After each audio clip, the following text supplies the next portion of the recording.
I'm Sarah Anderson, 62 years old. I live alone in an apartment in New York. My mom divorced right after I was born, and I was raised by her in a single-parent household. Fortunately, after the divorce, my dad provided enough support to cover my expenses through college. Later, I joined a fairly well-known company and got married through an introduction by my boss. Eventually, my son was born, and we enjoyed happy days, but my husband suddenly passed away from an illness shortly after our son started his jobs. My son's name is Matthew.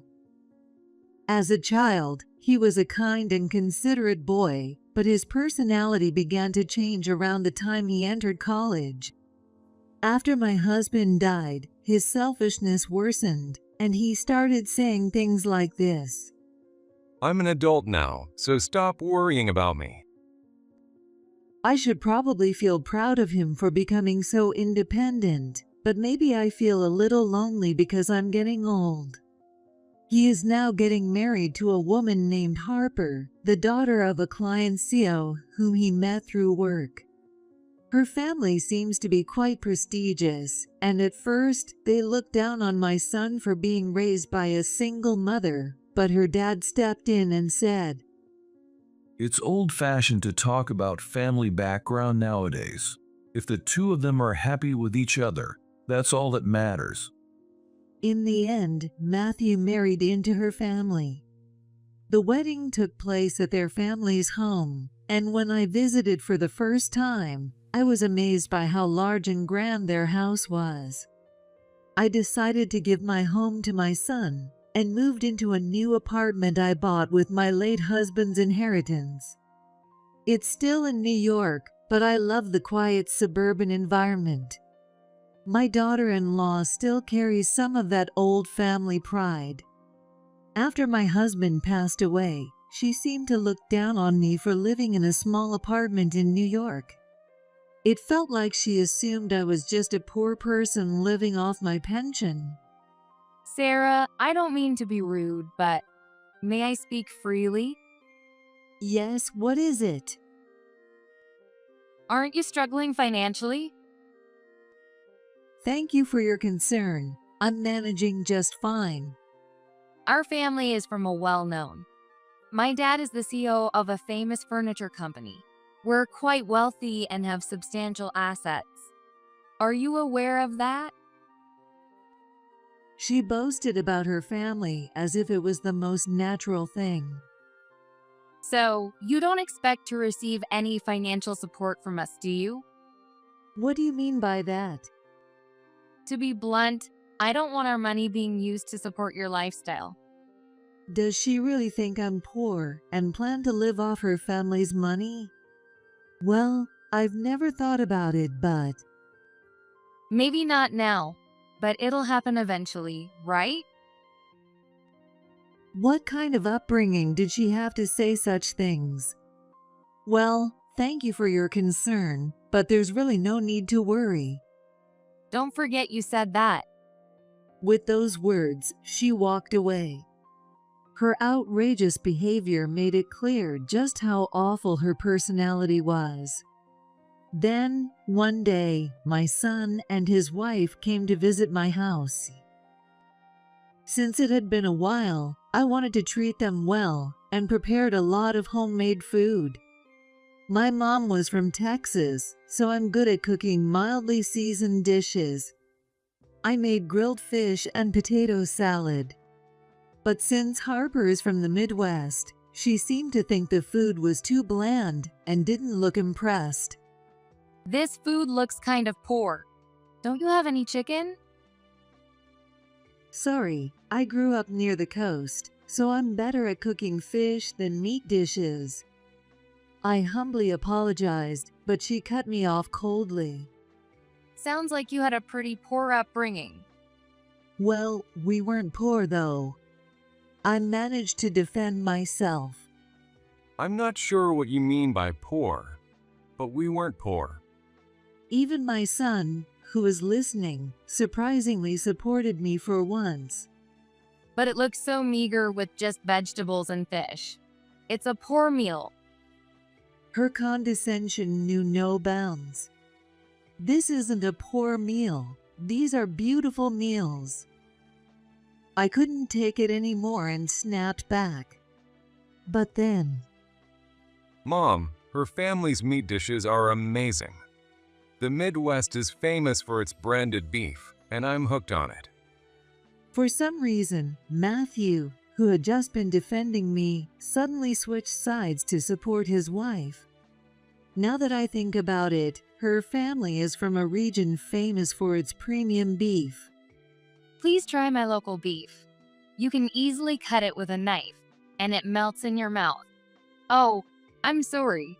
We always eat the premium stuff. It's quite expensive, so it's probably out of your reach, Sarah. She covered her mouth with her hand and gave a laugh. I could only manage a forced smile. One day, when I had almost forgotten about all this, I was invited to visit her family's home. I was invited just at the end of summer. There are fewer tourists now, and things have calmed down, so why not come for a visit? This time, it was my son's idea. I didn't have any particular plans, and since I rarely had a chance to visit the Midwest, I decided to accept it. Although I was invited, I brought a gift from a well-established store in New York. Oh, there's no need for that. We eat this all the time and are quite bored of it, but I'll take it since you went through the trouble. That's the kind of thing she says. Her snide remarks made me angry, but this was my in-laws' home. Everyone here felt like an enemy to me. As usual, her family's house was magnificent. They renovated the garden and built a pond where exotic ornamental fish were swimming gracefully. These fish are worth about $10,000 each. There aren't many of them, but we focused on quality over quantity. I gave them that advice. She said it with such pride. I was once again reminded of her controlling nature. Matthew and Harper invited me to stay at a luxurious nearby spa hotel. The place was impressive, and I enjoyed their famous premium beef, which was indeed delicious. Had it not been for Harper's constant snide commentary, I would have enjoyed it even more. Then, when I went to Matthew's in-laws' house to say thank you and goodbye, we all sat down for tea. Thank you for everything. I appreciate the wonderful spa and the delicious food. Little did I know, my words of gratitude would lead to a family showdown. Oh, it was nothing at all. There's no need to thank us. Harper seemed ready for a fight. Matthew is fortunate to have married into such a good family, and as his mom, I'm very grateful. Thank you. I said something I didn't really mean. Actually, I'm more concerned about you, Sarah. After seeing your home, I couldn't help but worry. You're living on your pension, aren't you? Well, it's enough for me to live comfortably. But won't it eventually run out, and you'll come asking my family for help? I'd prefer to avoid that. I've never even considered such a thing. It was becoming a war of words. Well, it's bound to happen sooner or later, right? That's why I want to settle this now. She was getting to the point. Settle? What do you mean? I'm not heartless. That's why we invited you this time, so you could have one last enjoyable time with Matthew. Did you enjoy yourself? Yes, well, I did enjoy it. I'm glad. Now, let this be the last time we have any contact. What do you mean? If you end up becoming a beggar, it would cause us great trouble. So I'd like you to become a stranger to us. A beggar? A stranger? I repeated her words, unable to comprehend what she was saying.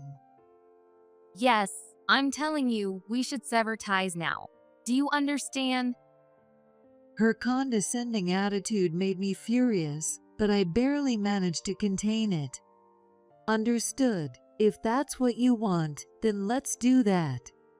Even as I calmly agreed, she continued with her snide remarks.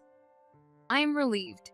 Don't worry, we've arranged for a train ticket back to New York, so you can head home comfortably. Well then, goodbye. I'll just say thank you for this time, at least. Goodbye. Leaving that parting shot, I returned to New York. I was indeed angry about how my son and his wife treated me, but I didn't act on it. I quietly moved on with my life. To clear my mind, I took a trip to my beloved New Orleans. From that point on, I completely stopped sending money to Matthew.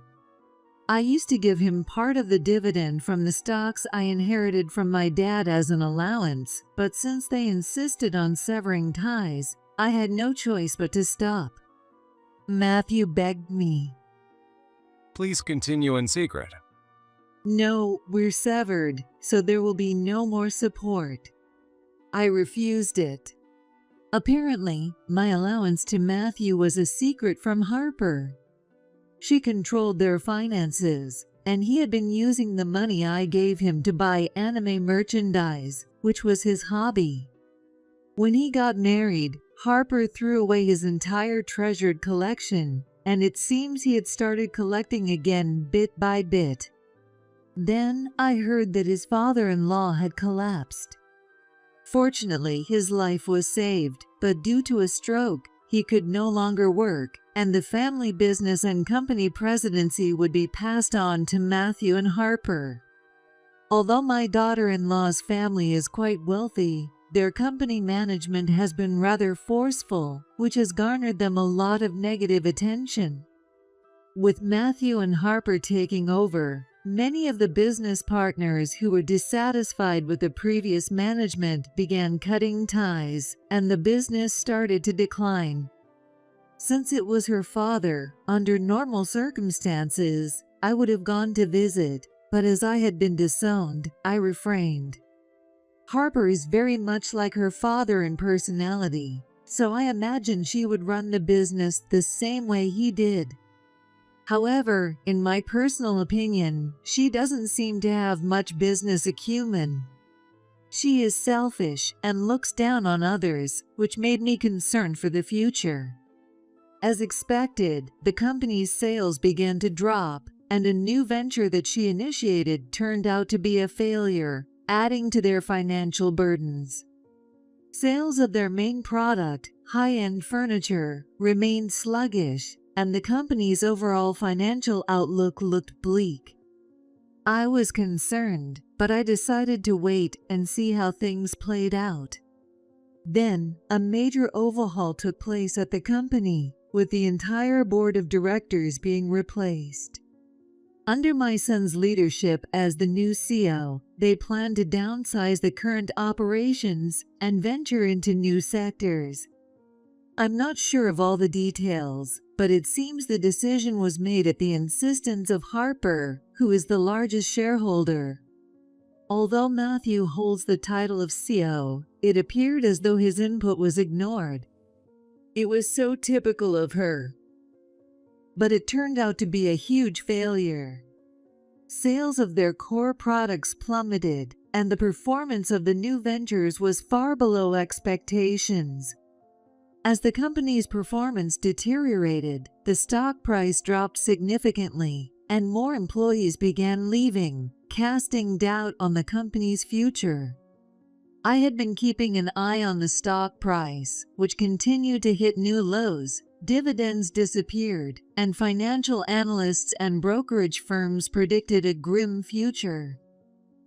Soon, the company might be delisted from the stock exchange. If that happens, they won't be able to trade shares in the market, making it extremely difficult to raise funds. The banks would likely be hesitant to lend money, so they'd be left with no option but to sell off assets. Harper's family owns a lot of forested land in the area, but since it's a rural location, the value is not very high. Still, in the end, they'll probably have no choice but to sell that off. Well, since I've been cut off from them, there's no point in me worrying about it. I continued to live modestly as always. For some reason, I received a few calls from Matthew and Harper, but I ignored them, as I had no need to talk to them. Then, while I was enjoying my annual autumn trip to New Orleans to admire the fall foliage, something happened.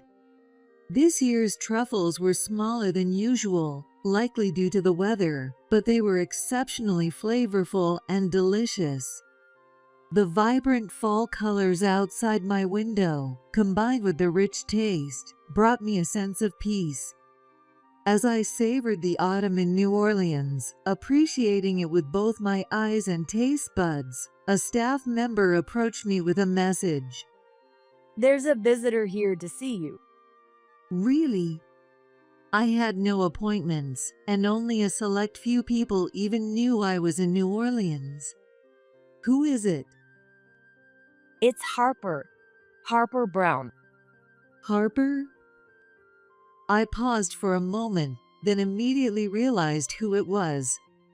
Well, I know her, but we're not on speaking terms. Please ask her to leave. "Yes, of course." The staff member left, but soon returned.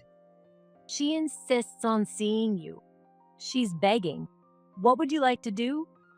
Well, if that's the case, show her to the guest room. I'll be there after I prepare myself. I returned to my room and changed into appropriate attire. I apologize for keeping you waiting. It's been a long time. As far as I understand, we are no longer on speaking terms. What brings you all the way here? I greeted her calmly. It has been a long time. I've come to humbly apologize for all the disrespect I've shown you in the past. Thank you for allowing me this chance to speak. Oh, this must be some misunderstanding. You see, meeting with you is nothing more than a whim of mine. Don't mistake this as forgiveness. It will only cause you more pain later. No, I misspoke. I sincerely apologize. Her face turned pale, likely from a mix of nervousness and my cold demeanor. I heard this grand house belongs to you. Could you tell me how you came to acquire it? She must have heard the truth about my background somewhere. It was clear as day that she came here out of desperation, hoping to get some help as her financial troubles mounted. I gave her a sly smile and shut her down. That's none of your concern. And then, after taking a deep breath, I decided to come out with it clearly. This is my dad's holiday home. I inherited it from him. Your dad? My dad's name was Michael Anderson. He's no longer with us. You haven't heard of him? You mean the former president of Anderson Trading. So, you're the daughter of the previous president? She was flustered as she learned this new fact. Let me explain it to her in more detail. That's right. I'm the daughter of his first wife, and I use my mom's surname. The current president is my half-brother. My mom has already passed away, and I've distanced myself from the Anderson family. I'm not suited for business, so I left the management to my brother. I wanted to live quietly during my remaining years, so I received a portion of the company's shares and this house as a gift from my dad before his death. Well, I see. She seemed to understand now. Let me tell her about how I live now. I don't deal in stocks myself, so I just receive dividends twice a year. It's around $100,000, which is more than enough. I've never liked a flashy lifestyle. This house is managed by my brother. As you can see, I have staff here full-time, and I can use the place whenever I want. Well, She was almost speechless. Now then, what brings you here? Just to clarify, as far as I know, we are no longer in contact, correct? Yes, that's true. But as you may be aware, our family business isn't doing well. I was wondering if you could perhaps offer some assistance. Could you possibly help us in some way? She pleaded with me, wringing her hands. Oh, and how did that happen? I asked, pretending not to know. Well, my dad fell ill, and Matthew took over as president, but he's inexperienced. I thought it would be better if I, a blood relative, took charge, so I've been helping him out. So, Matthew is just a figurehead, and you're the one who holds the real power? Yes, that's correct.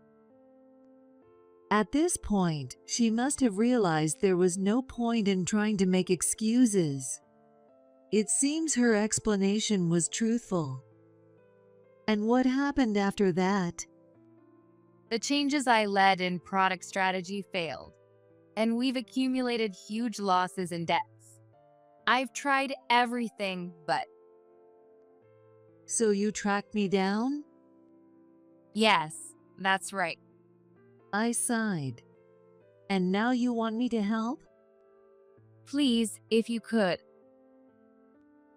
Do you remember what you said to me? If I recall correctly, you said, in cutting ties with my poor mother-in-law to avoid the nuisance of her becoming a beggar. Now, how would you describe your current actions? I'm begging for money. In the eyes of society, that's called begging, isn't it? Yes, you're absolutely right. Isn't it? I smiled and declared, I refuse. You underestimated me. After looking down on me so much, you now come begging for help? That's not happening. I'm so sorry. Please, I'm begging you. She desperately pleaded with me again and again. I ignored her pitiful display and dismissed her. I am not the kind of person who gives alms to beggars. Please leave. Please. The banks have stopped lending, and we have nowhere else to turn. I'll say it once more. Please leave. I wish you the best of luck. With that, I asked the staff, please show the guest out and escort her to the door. 4 staff members dragged her out of the room because she didn't move. I returned to my room, once again gazing at the fiery autumn leaves, and softly whispered to myself, I only want to live in peace. Not long after, I heard that her company had gone bankrupt.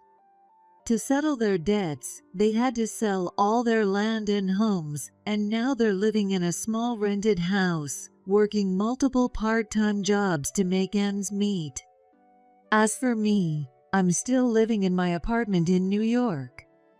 When Matthew moved out after getting married, he bought me a cat, saying it would keep me company.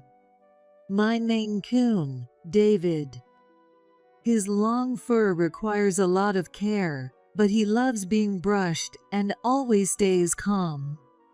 Watching his contented face while I brush him makes me feel good too.